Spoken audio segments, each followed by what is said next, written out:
അതായത് കൊറിയന്ന് 500 മിസൈലുകൾ ഇറാന് കൈമാറിയിട്ടുണ്ട് എന്നുള്ളൊരു വാർത്ത കണ്ടിട്ടോ. ഇത് കണ്ടപ്പം എൻ്റെ രോമൊക്കെ അതുപോലെ ഇങ്ങനെ എഴുന്നേറ്റിക്കാൻ തുടങ്ങി. ഈ സത്യമാണോ സത്യമല്ലേ എന്നറിയില്ല. ഈ രോമം നീറ്റപ്പോൾ ഞാൻ വിചാരിച്ചു നിങ്ങളെയും കൂടെ അറിയിക്കുക, നിങ്ങളുടെ രോമമൊക്കെ ഒന്ന് നീറ്റോട്ടെ എന്ന് വിചാരിച്ചു. ഓൾറെഡി ഇറാൻ്റെ അടി കൊണ്ട് സഹിക്കാൻ പറ്റാത്ത രീതിയിലാണ് അമേരിക്കയും അതുപോലെ തന്നെ ഇസ്രായേലും. ആ കൂട്ടത്തിലാണ് ഉത്തര കൊറിയൻ്റെ ഇത്തരത്തിലുള്ള മിസൈലുകളും കൂടെ ഇറാന് കൈമാറി എന്നുള്ള ന്യൂസ് വരുന്നത്. ഏതാണെങ്കിലും ഒന്ന് കേക്ക്, ഇതിൻ്റെ ആധികാരികത എത്രത്തോളം ഉണ്ടെന്ന് അറിയില്ല. പക്ഷേ കേട്ട ആ ഒരു മൊത്തം കഥ കേട്ട് കഴിഞ്ഞാൽ നമുക്ക് തന്നെ അറിയാണ്ട് നമ്മുടെ രോമം നീറ്റുന്നു. ഏതായാലും ഞാൻ കഥ പറഞ്ഞുതരാം.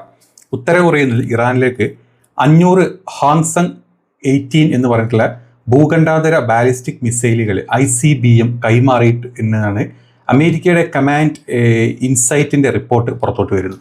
ആധുനിക മിഡിൽ ഈസ്റ്റിൻ്റെ ചരിത്രത്തിലെ ഏറ്റവും വലിയ നിർണായക ആയുധ കൈമാറ്റമാണ് എന്നാണ് ഈ ഒരു ആയുധ കൈമാറ്റത്തിനെ ആൾക്കാർ വിശേഷിപ്പിക്കുന്നത്.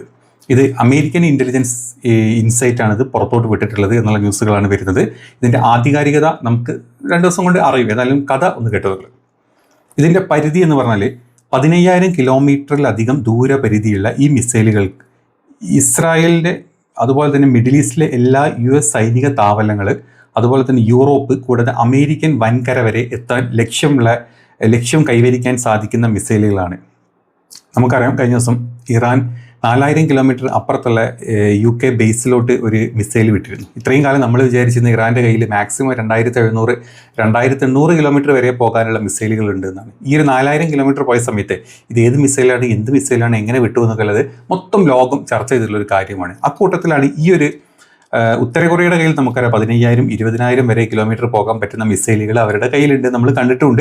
ഇടയ്ക്കിടയ്ക്കിടയ്ക്ക് കിമ്മണ്ണൻ മറ്റേ ഈ പൂത്തിരി കത്തിക്കുന്ന പോലെ കത്തിച്ച് വിടാറുമുണ്ട്. അപ്പം അക്കൂട്ടത്തിൽ ഈ ഒരു വാർത്തയും കൂടെ കേട്ടപ്പം പല കാര്യങ്ങളും റിലേറ്റ് ചെയ്യാൻ തോന്നി. അതുകൊണ്ടാണ് നിങ്ങളുമായിട്ടൊന്ന് ഒന്ന് ഷെയർ ചെയ്യാമെന്ന് വിചാരിച്ചിട്ടുള്ളത്. ഇനി സോളിംഗ് ഫ്യൂവൽ സാങ്കേതിക വിദ്യ, അതായത് ദ്രാവക ഇന്ധനം ഉപയോഗിച്ചുള്ള മിസൈലുകളാണ് ഇത്. മണിക്കൂറുകൾ നീണ്ട തയ്യാറെടുപ്പുകൾ ഇതിന് ആവശ്യമില്ല. മിനിറ്റുകൾക്കുള്ളിൽ ഇത് വിക്ഷേപിക്കാനും സാധിക്കും. അതിനാൽ ഉപഗ്രഹങ്ങൾക്ക് പോലും ഇത് മുൻകൂട്ടി കണ്ടെത്താൻ പ്രയാസമാണ് എന്നാണ് വിദഗ്ധ അമേരിക്കൻ ഇൻ്റലിജൻസ് ഇപ്പം പറഞ്ഞിട്ടുള്ളത്. ഇനി ഇതിൻ്റെ സഞ്ചാരക്ഷമത എന്ന് പറഞ്ഞു കഴിഞ്ഞാൽ റോഡുകളിലൂടെ നീക്കാൻ കഴിയുന്ന വാഹനങ്ങൾ, അതായത് റോഡ് മൊബിലിറ്റി ഇതിനുണ്ട്. സജ്ജീകരിച്ചിരിക്കുന്ന ഇറാൻ്റെ വിശാലമായിട്ടുള്ള പ്രദേശങ്ങളിൽ എവിടെ വേണമെങ്കിലും ഇവ ഒളിപ്പിക്കാനും സ്ഥാനം മാറ്റാനും സാധിക്കും എന്നാണ് പറയുന്നത്. ഇനി പ്രതിരോധം മറികടക്കാനുള്ള ശേഷി, നക്ഷത്രങ്ങളെ അടിസ്ഥാനമാക്കി സഞ്ചാരപഥ നിശ്ചയിക്കുന്ന സ്റ്റെല്ലർ നാവിഗേഷൻ രീതിയിലാണ് ഈ ഒരു മിസൈൽ ഉണ്ടാക്കിയിട്ടുള്ളത്. അതുകൊണ്ട് തന്നെ ജാമിംഗ് സാങ്കേതിക വിദ്യകൾ ഇതിൽ ഫലിക്കില്ല. അതായത് ഇതിൽ ജാം ചെയ്യാം എന്ന് വിചാരിച്ചു കഴിഞ്ഞാൽ അത് നടക്കില്ല. കൂടാതെ നിലവിലുള്ള പ്രതിരോധ സംവിധാനങ്ങളായിട്ടുള്ള THAAD, Arrow 3, iron dome system ഇതൊക്കെ വെട്ടിച്ച് ലക്ഷ്യസ്ഥാനത്ത് പതിക്കാൻ ഇതിന് പ്രത്യേക ശേഷിയുണ്ട് എന്നാണ് പറയുന്നത്. ഇനി ഇറാൻ ഈ വിട്ടുകൊണ്ടിരിക്കുന്ന സാധനങ്ങളിൽ ഇതൊക്കെ ഉണ്ടോ എന്നുള്ളത് സത്യം പറഞ്ഞാൽ നമുക്ക് ആർക്കും അറിയില്ല. കാരണം ദിവസവും 10-15 മിസൈൽ വെച്ചിട്ട് ഇസ്രായേലിലും അമേരിക്കൻ്റെ ബേസുകളിലും വെകുന്നുണ്ട്. ഇനി ഇസ്രായേലിനും അമേരിക്കയ്ക്കും മേലുള്ള പ്രത്യാഘാതങ്ങളെ പറ്റിയും കൂടെ നമുക്ക് പറയാം. സൈനിക മേധാവിത്വത്തിൻ്റെ അന്ത്യം, പതിറ്റാണ്ടുകളായിട്ട് ഇസ്രായേൽ അതുപോലെ മിഡിൽ ഈസ്റ്റിൽ ഉണ്ടായിട്ടുള്ള ഒരു സൈനിക മേധാവിത്വം ഉണ്ടായിരുന്നു. ഈ ഒരൊറ്റ നീക്കത്തോടെ ഇത് ഇല്ലാതാകും എന്നാണ് പലരും ഇപ്പം അവകാശപ്പെടുന്നത്. ഈ മിസൈലുകളിൽ ആണവായുധങ്ങൾ ഘടിപ്പിച്ചിട്ടുണ്ടോ എന്ന് വ്യക്തമായിട്ടില്ല.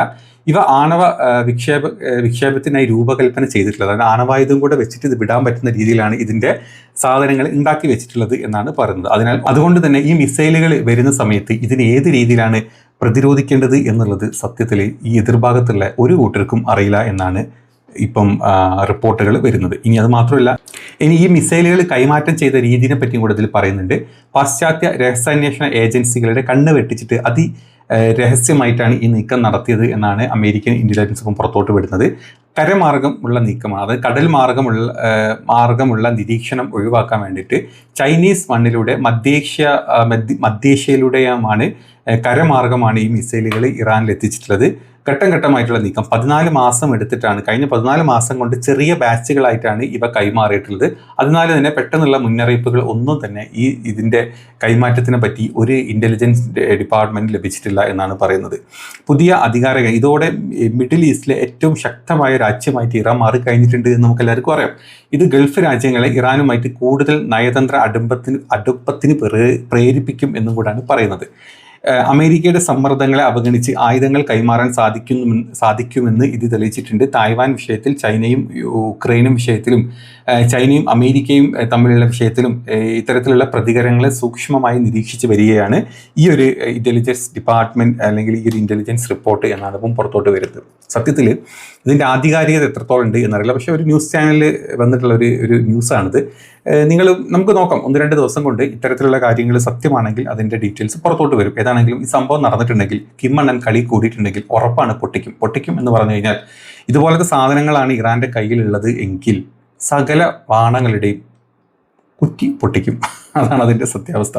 ഇനി ഇതൊരു കഥ, നിങ്ങളൊരു കഥ വായിച്ച് കേൾക്ക്. കഥയിലെ സത്യങ്ങൾ എത്രത്തോളം ഉണ്ട് എന്നുള്ളത് നമുക്ക് നോക്കാം. ഇനി അത് മാത്രമല്ല, ഹിസ്ബുള്ളയുടെ അറ്റാക്ക് ഇന്നലെ 90ാമത്തെ വേവ് ഓഫ് മിസൈൽസ് ഇറാൻ വിട്ട് കഴിഞ്ഞിട്ടുണ്ട്. അതിനുശേഷം ഹിസ്ബുള്ളയുടെ സൈഡിൽ നിന്നുള്ള അറ്റാക്കിനെ പറ്റിയാണ് നമ്മൾ പറയുന്നത്. ഇസ്രായേലിലെ അതീവ സുരക്ഷിതമായിട്ടുള്ള പൽമാച്ചിം എന്ന് പറഞ്ഞിട്ടുള്ള എയർ ബേസിന് നേരെയാണ് ഹിസ്ബുള്ള 1 ടൺ സ്ഫോടക ശേഷിയുള്ള മിസൈൽ ആക്രമണം നടത്തിയിട്ടുള്ളത്. ബേസിലെ മെഡിറ്ററേനിയൻ തീരത്തുള്ള ഈ കേന്ദ്രം ഇസ്രായേലിൻ്റെ മിസൈൽ പരീക്ഷണങ്ങൾക്കും അതുപോലെ തന്നെ ബഹിരാകാശ പ്രവർത്തനങ്ങൾക്കും പ്രധാനമായിട്ടുള്ള ഒരു സ്ഥലമാണ്. ഇസ്രായേലിൻ്റെ പ്രതിരോധ സംവിധാനങ്ങളായുള്ള ജെറീക്കോ, ആരോ തുടങ്ങിയ പ്രധാന പരീക്ഷണ കേന്ദ്രങ്ങളാണ് ഈ പറഞ്ഞിട്ടുള്ള പാൽ മാച്ചിം എന്ന് പറഞ്ഞിട്ടുള്ള എയർ ബേസ്. ലെബനിൽ നിന്നും ആദ്യമായിട്ട് ഈ ബേസിലേക്ക് നേരിട്ടുള്ള ഒരു സ്കോഡ് ബാലിസ്റ്റിക് മിസൈലാണ് തൊടുത്തുവിട്ടിട്ടുള്ളത്. പഴയ മിസൈലുകൾ അപേക്ഷിച്ച് കൂടുതൽ കൃത്യതയോടുകൂടി ലക്ഷ്യസ്ഥാനത്ത് പതിക്കുന്ന ഉത്തര കൊറിയൻ വകഭേദങ്ങളാണ് ഹിസ്ബുള്ള പ്രയോഗിച്ചിട്ടുള്ളത് എന്നാണ് റിപ്പോർട്ടുകൾ സൂക്ഷിക്കുന്നത്. അപ്പോൾ നമ്മൾ തുടക്കത്തിൽ പറഞ്ഞ റിപ്പോർട്ടും ഈ ഒരു റിപ്പോർട്ടും കൂടെ കമ്പയർ ചെയ്യുമ്പം അതിൽ എന്തൊക്കെ ഒരു ശരിയുണ്ട് എന്ന് തോന്നുന്നുണ്ട് അല്ലേ. അപ്പം അതവിടെ നിൽക്കട്ടെ. അത് മാത്രമല്ല, ഇനി ജനവാസ മേഖലകളെ ആക്രമിക്കുന്നതിന് പകരം കൃത്യമായിട്ടുള്ള സൈനിക കേന്ദ്രങ്ങളെ തകർക്കാനുള്ള ഹിസ്ബുള്ളയുടെ വളരുന്ന സൈനിക ശേഷിയാണ് ഈ ഒരു ആക്രമണത്തിനെ ചൂണ്ടിക്കാണിക്കുന്നത്. സത്യമാണ്. അതായത് ജനവാസ കേന്ദ്രങ്ങളോട്ടൊന്നുമില്ല. ഹിസ്ബുള്ള എപ്പോഴും ബോംബ് വെച്ചിട്ടുണ്ടെങ്കിൽ അത് ഇസ്രായേലിൻ്റെ ഭടന്മാർക്കിൽ സൈനികർക്കെതിരെ, അതുപോലെ തന്നെ ഇവരുടെ ടാങ്കുകൾ 100 ടാങ്കുകൾ ഇവന്മാർ കരിച്ചു കളഞ്ഞിട്ടുണ്ട്. അതുപോലെ തന്നെ ഇത്തരത്തിലുള്ള പ്രോപ്പർ ടു ദ പോയിന്റ് ആയിട്ടുള്ള അറ്റാക്കാണ് ഹിസ്ബുള്ള ഇപ്രാവശ്യം കംപ്ലീറ്റ് നടത്തിയിട്ടുള്ളത്. നമ്മൾ അതിൻ്റെ വിത്ത് പ്രൂഫ് നമ്മൾ കണ്ടുകൊണ്ടിരിക്കുന്നുണ്ട്. അപ്പം അമേരിക്കയ്ക്ക് നേരെ ഉത്തര കൊറിയയുടെ സൈബർ ആക്രമണം ഇതേ സമയത്ത് നടന്നിട്ടുണ്ട് കേട്ടോ. അതും കൂടെ നമുക്ക് പറയണം. സോഫ്റ്റ്വെയർ അറ്റാക്ക്, അതായത് മാർച്ച് 31 ഉത്തര കൊറിയൻ ഹാക്കർമാരായിട്ടുള്ള ആക്സിയോസ് എന്ന ഓപ്പൺ സോഫ്റ്റ്വെയർ പാക്കേജിൽ കടന്നു കയറി വലിയ രീതിയിലുള്ള സൈബർ ആക്രമണം നടത്തിയിട്ടുള്ളതായിട്ടുള്ള റിപ്പോർട്ടുകൾ പുറത്തോട്ട് വരുന്നുണ്ട്. സോഫ്റ്റ്വെയർ അപ്ഡേറ്റുകളിലൂടെ വൈറസ്, അതായത് വൈറസുകൾ കടത്തിവിട്ടിട്ട് ആയിരക്കണക്കിന് അമേരിക്കൻ കമ്പനികളുടെ സിസ്റ്റങ്ങളാണ് ഹാക്കർമാരെ നിയന്ത്രിച്ച് ഉത്തര കൊറിയൻ ഹാക്കർമാരെ നിയന്ത്രിച്ചിട്ടുള്ളത്. ഇതിനുള്ള ആഘാതം എന്ന് പറഞ്ഞു കഴിഞ്ഞാൽ ആരോഗ്യരംഗം, ധനകാര്യം, ക്രിപ്റ്റോ കറൻസി പ്ലാറ്റ്ഫോമുകൾ എന്നിവ ഇത് വളരെ വലിയ രീതിയിൽ ബാധിച്ചിട്ടുണ്ട്. ഇതിൻ്റെ ആഘാതം പൂർണ്ണമായും മനസ്സിലാക്കാൻ മാസങ്ങൾ എടുത്തേക്കാം എന്നാണ് വിദഗ്ധർ ഇപ്പം ചൂണ്ടിക്കാണിച്ചിട്ടുള്ളത്. ഉത്തര കൊറിയയുടെ സൈനിക പദ്ധതികൾക്ക് പണം കണ്ടെത്തുന്നതിനായിട്ടാണ് ഇത്തരം ക്രിപ്റ്റോ കറൻസി മോഷണങ്ങൾ നടത്തുന്നത് എന്നുള്ളതാണ് മറ്റൊരു റിപ്പോർട്ടായിട്ട് ഇപ്പം പുറത്തോട്ട് വന്നിട്ടുള്ളത്. കഴിഞ്ഞ വർഷം മാത്രം ഏകദേശം $1.5 ബില്യൺ ഉത്തര കൊറിയൻ ഹാക്കർമാർ മോഷ്ടിച്ചതായിട്ട് കണക്കാക്കപ്പെടുന്നത്.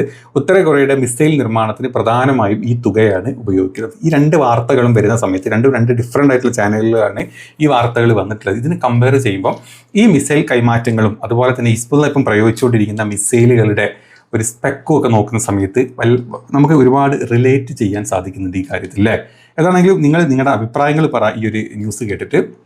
ഇനി അത് മാത്രമല്ല, ഇസ്രായേലിനെതിരെ ഇറാൻ്റെ മിസൈൽ ആക്രമണങ്ങൾ ഇന്ന് A to Z നടന്നുകൊണ്ടിരിക്കുന്നുണ്ട്. മധ്യ ഇസ്രായേലിൽ ഇറാൻ്റെ ഭാഗത്ത് നിന്നുണ്ടായി കനത്ത മിസൈൽ വർഷം, തുടർച്ചയായിട്ടുള്ള സ്ഫോടനങ്ങളും ഒരുപാട് ബിൽഡിങ്ങുകളും ഒരുപാട് ജനവാസ കേന്ദ്രങ്ങളും മറ്റ് പല സ്ഥലങ്ങളിലും അത് അതിഭയങ്കരമായിട്ടുള്ള ആക്രമണം ഇന്ന് നടന്നിട്ടുണ്ട്. അഷ്ദോദിൽ, അതുപോലെ തന്നെ ജെറുസലേമിന് സമീപത്തുള്ള പ്രദേശത്തുള്ള വെസ്റ്റ് ബാങ്കിൻ്റെ ചില ഭാഗങ്ങളും ഇത്തരം മിസൈൽ ആക്രമണങ്ങൾ നടന്നിട്ടുണ്ട് ഇന്നലെ രാത്രി. അത് മാത്രമല്ല, നഗരത്തിലെ മിസൈൽ പതിക്കുന്നതിൻ്റെ അവശിഷ്ടങ്ങളും വീഴുന്നതിൻ്റെ ദൃശ്യങ്ങളും പുറത്തു വരുന്നിട്ടുണ്ട്. നമ്മൾ ഈ ദൃശ്യങ്ങൾ കണ്ടു കഴിഞ്ഞാൽ നമുക്ക് മനസ്സിലാവും ഏത് രീതിയിലാണ് അവിടെയൊക്കെ മിസൈലുകൾ പതിച്ചുകൊണ്ടിരിക്കുന്നത്. ഇത് വലിയ തീപിടുത്തം ഉണ്ടാക്കാനും നാശനഷ്ടങ്ങൾ ഉണ്ടാക്കാനും കാരണമായിട്ടുണ്ട്. CCTVയുടെ ദൃശ്യങ്ങളാണ് നമ്മൾ ഈ കാണുന്നത്. ആക്രമണത്തിൻ്റെ ആഘാതം ആളുകൾക്കിടയിലുണ്ടല്ല പരിഭ്രാന്തി വ്യക്തമാക്കുന്ന ദൃശ്യങ്ങളും ഈ വീഡിയോയിലുണ്ട്. ആളപായം റിപ്പോർട്ട് ചെയ്തിട്ടില്ല. ഇനി ഉണ്ടെങ്കിലും അത് റിപ്പോർട്ട് ചെയ്യാനുള്ള ഒരു സ്കോപ്പും ഇവിടെ ഇല്ല. അപ്പോൾ ഇത്തരത്തിലുള്ള ഒരുപാട് ആക്രമണങ്ങൾ ഇന്നലെ രാത്രിയും ഇസ്രായേലിൽ നടന്നിട്ടുണ്ട്. തിരിച്ച് ഇറാനിലും അതുപോലെ തന്നെ പല രീതിയിലുള്ള ആക്രമണം നടക്കുന്നുണ്ട്. അത് നിങ്ങളെല്ലാവരും അറിയുന്നുണ്ട്. പക്ഷേ ഇസ്രായേലിൽ നടക്കുന്ന ആക്രമണങ്ങൾ പകുതിയിലധികം പുറത്തോട്ട് വരാറില്ല. അതുകൊണ്ടാണ് നമ്മളിത് വീണ്ടും സംസാരിച്ചുകൊണ്ടിരിക്കുന്നത്. അതുമാത്രമല്ല, ഇന്നലെ മിസൈൽ വരുന്നതും പോകുന്നതുമായിട്ടുള്ള ഒരുപാട് ദൃശ്യങ്ങൾ വരുന്നുണ്ട്. അതുപോലെ ഇസ്രായേലിൻ്റെ അല്ലെ അമേരിക്കൻ നിർമ്മിതമായിട്ടുള്ള ചില ഹെലികോപ്റ്ററുകൾ ഇസ്രായേലിൻ്റെ ഹെലികോപ്റ്ററുകൾ ഇറാൻ്റെ മിസൈലുകൾ തകർത്തു, ഈ അപ്പാച്ചെ പോലത്തെ ഹെലികോപ്റ്ററുകൾ തകർത്തു എന്നുള്ള IRGCയുടെ ചില റിപ്പോർട്ടുകളും പുറത്തോട്ട് വരുന്നുണ്ട്. അപ്പം ഇതുപോലത്തെ എന്താ പറയുക, അമേരിക്കക്കും അല്ലെങ്കിൽ ഇസ്രായേലിനും അടി കിട്ടിക്കൊണ്ടിരിക്കുന്നുണ്ട് കഴിഞ്ഞ 2 ദിവസമായിട്ട്. നമ്മൾ പറഞ്ഞ പോലെ തന്നെ ട്രംപ് തള്ളി അന്ന് മുതൽ ഇസ്രായേലിൻ്റെയും അമേരിക്കയുടെയും അല്ലെങ്കിൽ സ്ഥലത്ത് ഇറാൻ തള്ളിക്കൊണ്ടിരിക്കുന്നുണ്ട്, നല്ല ഒന്നാന്തരം തള്ള്.